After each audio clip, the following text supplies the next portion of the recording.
tomate é o fruto do tomateiro. Da sua família fazem também parte as berinjelas, as pimentas, os pimentões e além de algumas espécies não comestíveis. Originário das Américas Central e do Sul, era amplamente cultivado e consumido pelos povos pré-colombianos, sendo atualmente cultivado e consumido em todo o mundo. Acredita que o tomate, que parece ser um ancestral da maioria das espécies comerciais atuais, tenha sido levado do Peru e introduzido pelos povos antigos da América Central, posto que foi encontrado atualmente cultivado no México. Outros estudiosos acreditam que o tomate seja originário da região do atual México, não apenas pelo nome pertencer tipicamente à maioria das línguas locais, mas porque as cerâmicas incas não registram o uso de tomate nos utensílios domésticos, como era de costume. Os primeiros contestam tal objeção, pelo fato de que muitas outras frutas e alimentos dos incas também não foram representados nas cerâmicas. Tomateira é uma planta fanerograma e angiosperma. Trata-se de um fruto, uma vez que é um produto em desenvolvimento do ovário e do óvulo da flor, formando o pericarpo e as sementes, respectivamente após a fecundação. Popularmente, no entanto, não há consenso entre a classificação como fruta ou legume, ou seja, ele não é nem legume nem fruta. O tomate é rico em licopeno e contém bastante vitamina C. Tipos de tomate: temos o tomate caqui, o tomate italiano, o tomate holandês, o tomate cereja, o tomate cherry, o tomate. O consumo de tomate é recomendado pelos nutricionistas por ser um alimento rico em licopeno, vitamina do complexo A e complexo B, e minerais importantes como fósforo e o potássio, além de ácido fólico, cálcio e frutose. Quanto mais maduro, maior a concentração desses nutrientes. O tomate é composto principalmente de água, 14 calorias em 100 gramas, somente. Alguns estudos comprovam a influência positiva do tratamento de câncer, pois o licopeno, o pigmento da cor do tomate, é considerado insuficiente na prevenção do câncer de próstata e no fortalecimento do sistema imunológico.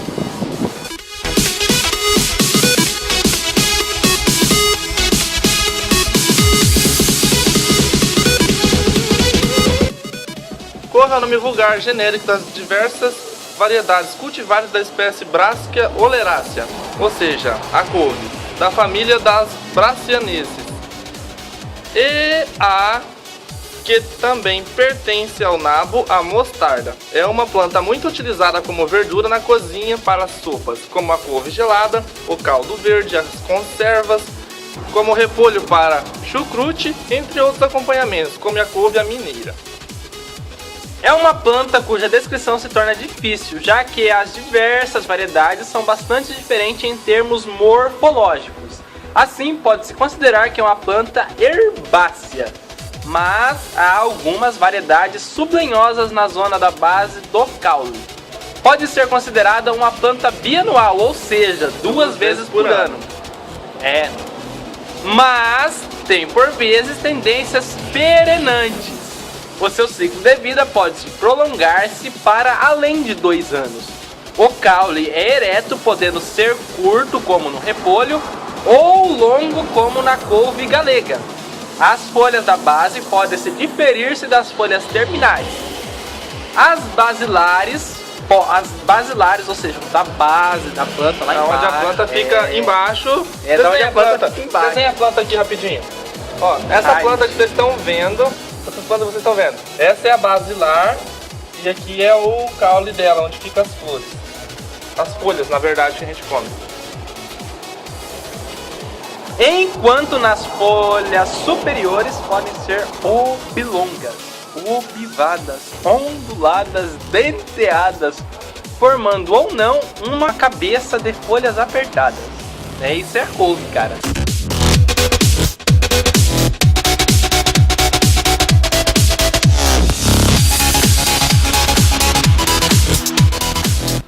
Chuchu O chuchu é uma hortaliça fruto, ou seja, um vegetal da categoria dos frutos. Também é conhecido como machucho, caiota, açores ou pimpinela. Existe em abundância na Ilha da Madeira, principalmente junto aos cursos de água. Em países latinos é conhecido como chayote. Apesar de ser uma hortaliça, ou seja, pode ser cultivada na horta caseira, é considerada um fruto tal como o tomate, devido ao fato de suas sementes estarem dentro, resultado da fecundação do óvulo da flor, envolvidas pela parte comestível. História. Sua origem é atribuída à América Central, em países como Costa Rica e Panamá.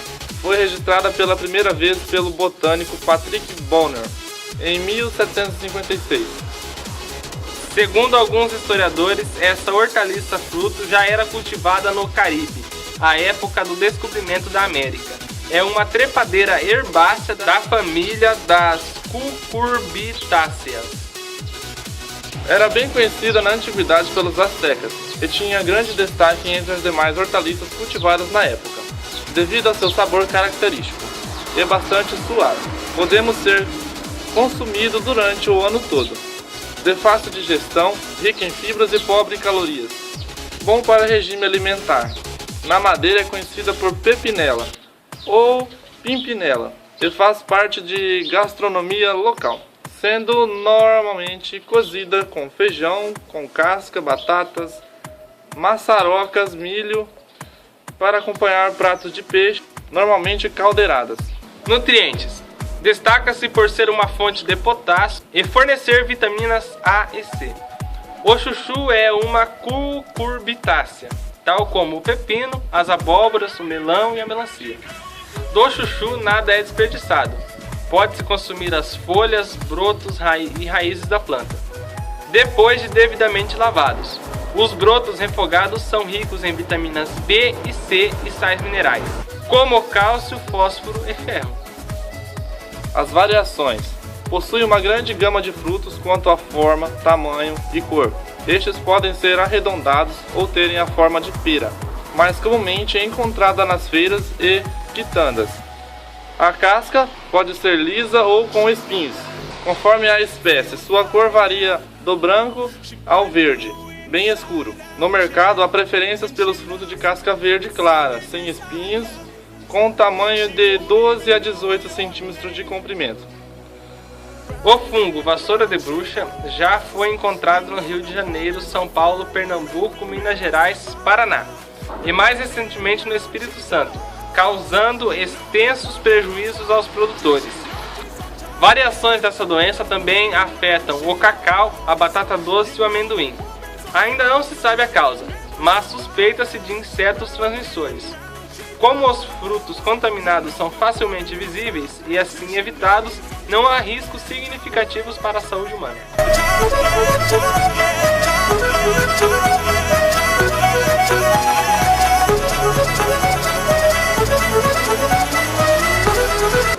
O milho, também chamado abati, auati e avati, é um conhecido cereal, cultivado em grande parte do mundo. O milho é extensivamente utilizado como alimento humano ou ração animal, devido às suas qualidades nutricionais. Todas as evidências científicas levam a crer que seja uma planta de origem mexicana, já que a sua domesticação começou 7.500 a 12.500 anos atrás, na área central da Mesoamérica. É um dos alimentos mais nutritivos que existem, contendo quase todos os aminoácidos conhecidos, sendo exceções a lisina e o triptofano. Tem um alto potencial produtivo e é bastante responsivo à tecnologia. Seu cultivo geralmente é mecanizado, se beneficiando muito de técnicas modernas de plantio e colheita. Começando por volta de 2.500 anos antes de Cristo, o cultivo do milho começou a se espalhar fora da Mesoamérica, para outras partes do Novo Mundo. Seu nome de origem indígena, caribenha, significava sustento da vida. O milho era o alimento básico nas várias civilizações importantes ao longo de todos os séculos, como os Olmecas, os Maias, os Astecas e os Incas, que reverenciavam o cereal na arte da religião. A sua composição, puro ou como ingrediente de outros produtos, é uma importante fonte energética para o homem. Ao contrário do trigo e o arroz, que são refinados durante o processo de industrialização, o milho conserva na sua casca, que é rica em fibras, fundamental para a eliminação de toxinas do organismo humano. Além de fibras, o órgão de milho é constituído de carboidratos, proteínas, vitaminas, complexo B, que possuem um grande potencial calórico, sendo constituído de grandes quantidades de açúcares e gorduras. O milho contém vários sais minerais como ferro, fosfato, potássio, zinco, entre outros. No entanto, é rico em ácido fítico, que dificulta a absorção destes mesmos. Peraí, ele é rico de uma coisa que não deixa ele mesmo fazer efeito? Ao lado da soja, a cultura de milho é uma das pontas de lança da recente expansão da atividade agrícola brasileira. O cultivo de milho é altamente beneficiado pela tecnologia das inovações da pesquisa agrícola, sendo um dos principais casos de sucesso da chamada Revolução Verde. Os estados líderes na produção de milho são Paraná e o nosso Mato Grosso. Afora o seu estado prestígio no agronegócio, o milho também é uma das culturas mais cultivadas para a agricultura familiar brasileira, tanto para a subsistência quanto para a venda local.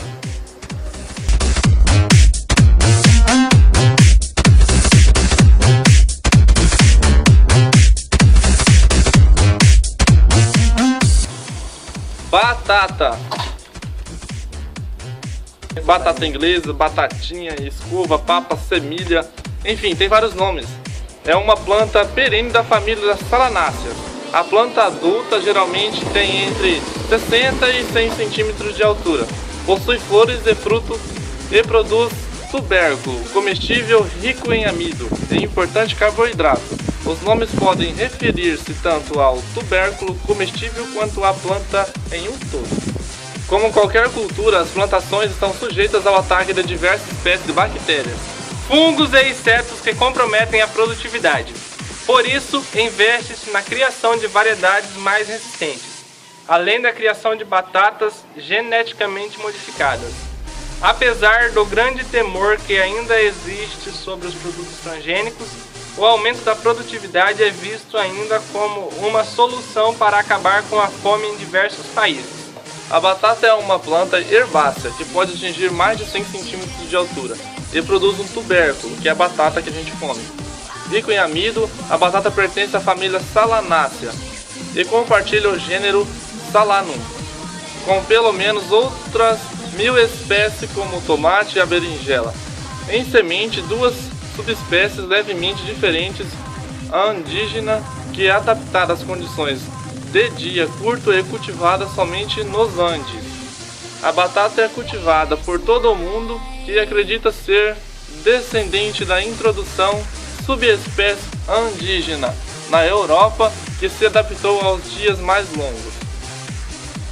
Tubérculo. Os tubérculos, que correspondem aos talos subterrâneos modificados, se originam do engrossamento na extremidade das rizomas e começam a se formar cerca de 5 semanas depois do surgimento do caule, acima da superfície do solo. A pele do tubérculo é composta de 2 camadas de células, uma camada exterior de células únicas chamadas epiderme e outra logo abaixo chamada periderme, seguido por um anel vascular que contém células que transportam nutrientes para o tubérculo. Mais adentro está a medula, que representa a região primária de armazenamento do tubérculo. A batata é um alimento versátil, rico em carboidratos e altamente popular em todo o mundo, e é preparada e servida nas mais diversas formas. Quando fresca, a batata possui cerca de 80% de água e 20% de matéria seca, da qual a maior parte é amido. A quantidade de proteínas da batata, quando desidratada, é compatível à dos cereais e é bem alta em relação à dos outros tubérculos e raízes.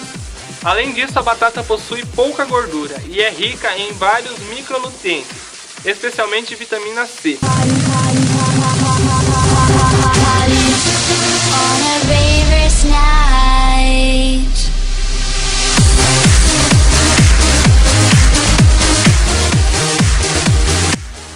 pimentão. O termo pimentão é frequentemente designado em Portugal como pimento. Refere-se a um grupo de cultivares da espécie Caspinium annuum, muito utilizado na culinária de todo o mundo. Os vários cultivares produzem frutas com diferentes cores, sendo as mais conhecidas o verde, o amarelo e o vermelho. Porém, existem outras variedades bastante exóticas, como o branco, o roxo, o azulado, preto, laranja. São pimentas nativas do México, América Central e do Norte da América do Sul. São por vezes agrupadas juntamente com outras pimentas pouco pungentes, sob a designação de pimentas doces. Devido à beleza de seus frutos, há quem os cultive como plantas ornamentais. Esta fruta é um alimento muito apreciado, sendo rico em vitaminas e sais minerais. O pimentão verde contém calorias, proteínas, gorduras, vitamina A, vitamina B1, vitamina B2, vitamina B5, vitamina C, potássio, sódio, cálcio, fósforo e ferro. Isso aí. All I ever wanted was to see you smiling.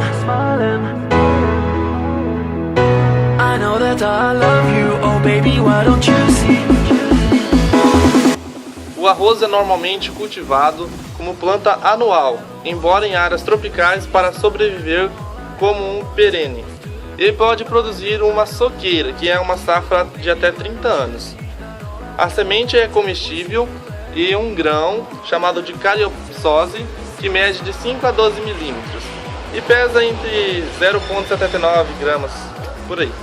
O valor nutricional do arroz a cada 100 gramas é de 365 calorias, mais ou menos. O arroz é uma boa fonte de proteínas e um alimento de base em muitas partes do mundo, mas não é uma proteína completa. Não contém todos os aminoácidos essenciais e quantidades suficientes para uma boa saúde, e devem ser combinados com outras fontes de proteína como nozes, sementes, grãos, peixe ou até mesmo a carne. O arroz é um alimento básico de mais da metade da população do mundo, em fonte de energia predominante na dieta de 17 países da Ásia e do Pacífico, 9 países da América do Norte e do Sul e 8 países da África. O arroz fornece 20% da oferta mundial de energia na dieta, enquanto o trigo fornece 19% e o milho 5%. Uma análise detalhada do conteúdo nutritivo do arroz sugere que o valor nutricional do arroz varia de acordo com uma série de fatores. Ele depende da cepa de arroz, que está entre o branco, marrom, preto, variedades vermelho, roxo de arroz. Cada provalente em diferentes partes do mundo. Também depende da qualidade nutricional do arroz que é cultivado em solo, se é como arroz polido ou processado. A forma é enriquecida e como preparado antes do consumo. Pregador Lu, Apocalipse 16. Eu tava morto, mas sei que hoje vivo. 2 décadas do hip hop, tome meu fruto. Eu sei quem sou, sei pra onde vou. Sei de onde vim, sei quem aqui me colocou. Jesus é o jardineiro e as árvores somos nós. Ao som das... Substituição de proteínas de origem animal por vegetal. Substituir a proteína animal por diversos tipos de leguminosas como os feijões, azuki, branco, preto, carioca, grão de bico, lentilha, ervilha seca, fava de soja e produtos derivados. É uma escolha inteligente e dar prioridade aos grãos de soja é uma alternativa viável. Frutos oleaginosos como a amêndoa, amendoim, avelã, castanha de caju, castanha do Pará, noz, são opções que mantêm na dieta fontes de vitamina B12 e proteínas de origem animal, provenidas de ovos, leite e produtos lácteos, como queijos, requeijões, ricota, creme de leite e outros. Eu mando um salve pros GFs que me querem bem. Os guerreiros... O impacto da carne que a gente consome. Os brasileiros têm o hábito de consumir carne vermelha em sua dieta diária. A carne bovina é o tipo de proteína de origem animal mais consumido no Brasil, fazendo parte da cultura alimentar. Seu consumo também é consequência da capacidade e habilidade produtiva do nosso país. que dispõe de enormes áreas para pecuária baseada em alimentação de pasto a baixo custo. A carne vermelha, assim como todos os alimentos de origem animal, é fonte de proteína essencial para o desenvolvimento normal do homem, principalmente nos primeiros anos de vida.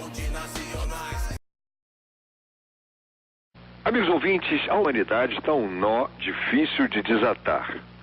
Eu falo da economia? Não. Eu falo das guerras? Não. Eu falo de ecologia. Trata-se do desmatamento da Amazônia? Não. Nem do futuro racionamento de água também não. Eu leio nos jornais que uma das causas mais perigosas do efeito estufa, do aquecimento global, é a nossa dieta de carne vermelha. Isso. Está escrito. Temos de comer no máximo 400 gramas por semana de carne, ou seja, quase nada. Por quê? Bem, se essa dieta for adotada no mundo todo, diminuindo o consumo de carne, os especialistas calculam que haveria uma redução de mais de 10% na emissão de gases de estufa, o que traria também uma economia de 20 trilhões de dólares nos custos de luta contra as mudanças climáticas. Em primeiro lugar, porque se diminuirmos a ingestão de carne bovina, ovina ou suína, a criação extensiva de animais diminuiria, porque o consumo também baixaria. Assim, haveria muito mais terra ocupada por vegetação antipoluente que consome o CO2. Além disso, e é aí que mora nosso absurdo planeta, haveria também uma diminuição na emissão de gás metano que os animais produzem em seus intestinos e que é espalhado na atmosfera. Os cientistas calculam que tem de cair muito essa emissão de gases para evitar graves alterações climáticas como secas e elevação do nível dos mares. Pode. É um beco sem saída. Se comermos muita carne, morrem as florestas e mais, os rebanhos aumentam. E, senhores, com licença da palavra, os puns dos bois e vacas farão uma crescente sinfonia de gases sufocando o planeta.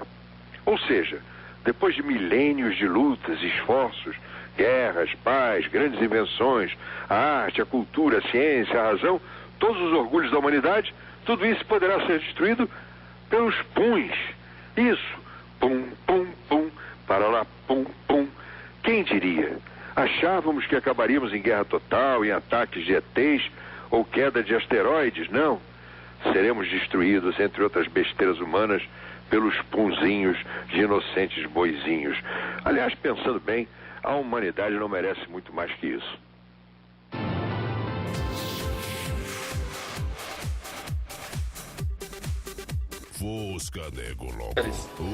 Açúcares e amidos. Estudos mostraram que comer alimentos ricos em antioxidante podem prevenir a degeneração da mácula, mas comer bastante açúcar ou alimentos com amidos que elevam rapidamente a glicose no sangue faz com que os olhos fiquem mais vulneráveis à degeneração macular ligada à idade.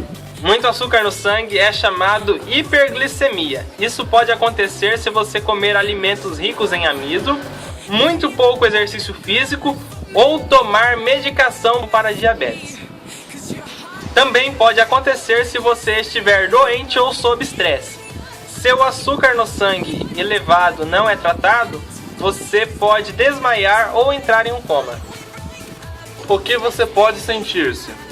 Quando o açúcar no sangue é muito alto, você pode ter um ou mais destes sintomas: sensação de cansaço, fraqueza, tonturas, a necessidade de urinar muitas vezes, a visão fica embaçada, a fome, dor no estômago, dor de ouvido, vômito, respiração rápida.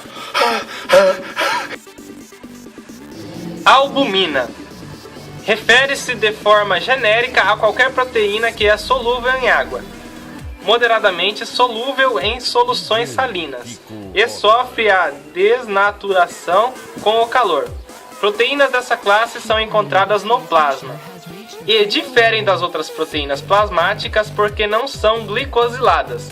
Substâncias que contêm albuminas, como a clara do ovo, são designadas por albuminoides.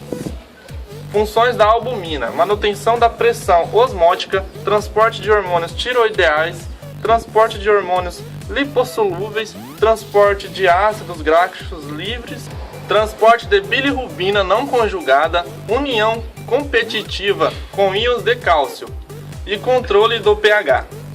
As causas da deficiência da albumina é insuficiência hepática por diminuição da produção, desnutrição, síndrome nefrótica por permitir excreção urinária, transtornos intestinais, perda na absorção de aminoácidos durante a digestão, levando à desnutrição e perda por diarreias. Enfermidades genéticas que provocam hipoalbuminemia, muito rara ela. pode crer. Certeza, pelo nome. Tipos de albumina. Temos a cereobalmina, que é a proteína do soro sanguíneo, a ovoalbumina, que é a albumina da clara do ovo. O que acontece com os alimentos que nós ingerimos? Esses alimentos são mastigados na boca e triturados no estômago, no processo até chegarem no intestino. Vão se quebrando em moléculas que são carreadas para o local específico do corpo. Ao chegarem no intestino delgado, são absorvidos os nutrientes, e o que não tem serventia sai pelo ânus em forma de fezes. Os detalhes da Política Nacional de Alimentação e Nutrição. A Política Nacional de Alimentação e Nutrição, aprovada no ano de 1999, integra os esforços do Estado brasileiro que, por meio de um conjunto de políticas públicas, propõe respeitar, proteger, promover e prover os direitos humanos, a saúde e a alimentação. A população brasileira nas últimas décadas experimentou grandes transformações sociais, que resultaram em mudanças no seu padrão de saúde e consumo alimentar. Essas transformações acarretaram o impacto da diminuição da pobreza e exclusão social, e por consequência da fome e desnutrição. Por outro lado, observa-se aumento vertiginoso de excesso de peso em todas as camadas de população.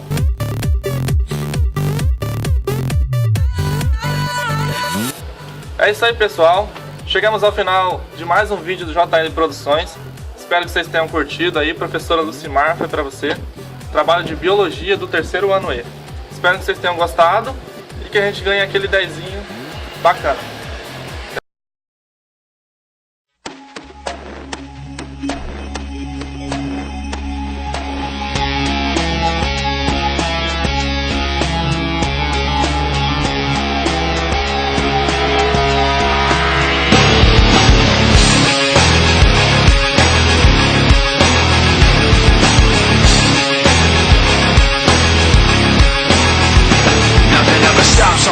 And the pain attached to them. Sometimes I wonder why this is happening. It's like nothing I can do would distract me when I think of how I shot myself in the back again. Cause from the infinite words I can say, I put all the pain you gave to me on display, but didn't realize instead of setting it free, I took what I hated and made it a part of me.